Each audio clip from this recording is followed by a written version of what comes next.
My uncle built flying saucers. In a way, he did. My uncle was my father's brother. That's the way it works. And he worked in an airport facility right next to my home, where I lived for, 18 years of my life. From my birth to age 18, I lived right next to an airport. I was around airplanes basically for 22 years of my early life. And my uncle worked in this hangar, this big facility, and he would make these hovercraft.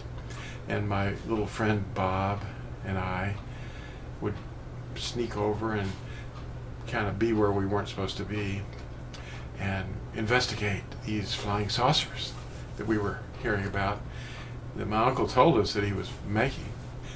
Well, he didn't call them that, but they were discs, and they had fans on the bottom, and they would hover above the ground. He was working on the sheet metal that produced the shape of the saucers. And anyway, the military-industrial complex took my uncle away from the city of Louisville, and I no longer saw him, and he was working in Marietta, Georgia for Lockheed Martin, doing who knows what. Some of the things I was going to find out later in life when I went in the Air Force for 4 years.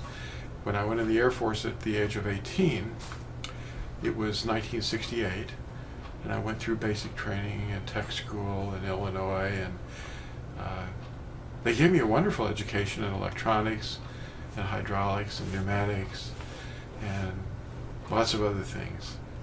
And when I graduated from that tech school in the Air Force, I went on active duty at military flight lines around. One of them was in the Pacific Ocean. And what I saw there was stunning. In 1971, there was a secret plane. I had a top secret security clearance just to be in the area. It was called the Black Area of the base, and it was underground. And this giant elevator would lift this object up, and it was all black, made of graphite and other materials, and had two big engines on it that could, Mach 4 was like a cruise speed for this thing. And it would be gone in 11 seconds. And when it landed, it had to have parachutes. And orange-suited astronaut-type people got out of it.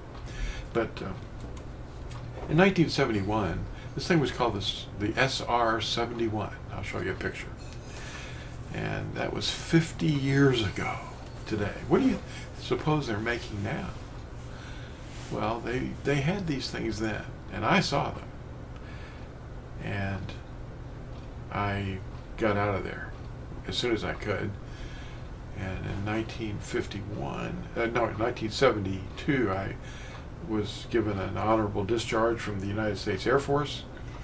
And the first day back, I got a letter from Phyllis, and she became my wife. And the same week, I got a letter from Lockheed Martin, where my uncle, who built these flying saucers, was taken to work. And I got a letter from them offering me $3,000 a week in 1972 to work for them, building who knows what. I didn't answer the letter. Didn't want any part of that. So, anyway, the military-industrial complex was spoken about by Eisenhower, the 34th president of the United States. In his farewell speech, he had a warning for the United States. In 1961, he wrote these words. It's part of his farewell speech. Let me put my glasses here. But we can no longer risk emergency improvisation of national defense. We have been compelled to create a permanent armaments industry of vast proportions. Added to this, 3.5 million men and women are directly engaged in the defense establishment.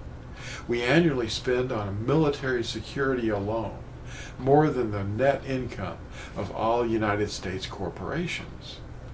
Now, this conjunction of an immense military establishment and a large arms industry is new in the American experience. The total influence, economic, political, and even spiritual, is felt in every city, every state house, every office of the federal government. We recognize the imperative need for this development, yet we must not fail to comprehend its grave implications. Our toil, resources, and livelihood are all involved. So this is the very structure of our society. In the councils of government, we must guard against the acquisition of unwarranted influence, whether sought or unsought, by the military-industrial complex. The potential for the disastrous rise of misplaced power exists and will persist. We must never let the weight of this combination endanger our freedoms or democratic processes. We should take nothing for granted. Only an alert and knowledgeable citizenry can compel the proper meshing of the huge industrial and military machinery of defense with our peaceful methods and goals, so that security and freedom may prosper together. That's just part of his farewell speech in 1961, Dwight D. Eisenhower. So to wrap that up into a nice, neat package, while I was in the military, the United States Air Force, I was engaged in the Vietnam War. We were about, on an island. I can't tell you where. Sure I can. It was Okinawa. We were very, very close to Vietnam. And North Vietnam and South Vietnam were engaged in a conflict because the South Vietnamese president was a Roman Catholic and he was persecuting the Buddhists. It was a religious war, and you might remember some of the monks were burning themselves with gasoline to attract the attention of the world. But the media wasn't really paying much attention to the South Vietnamese persecution of the Buddhists. And it was really a religious war.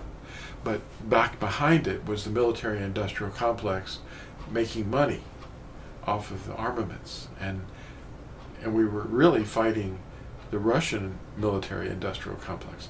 So these two huge entities were making all this stuff happen. And it was a tragic situation.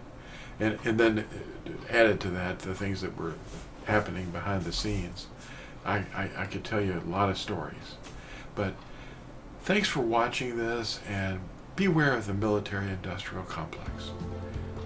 See you in the next video. Bye.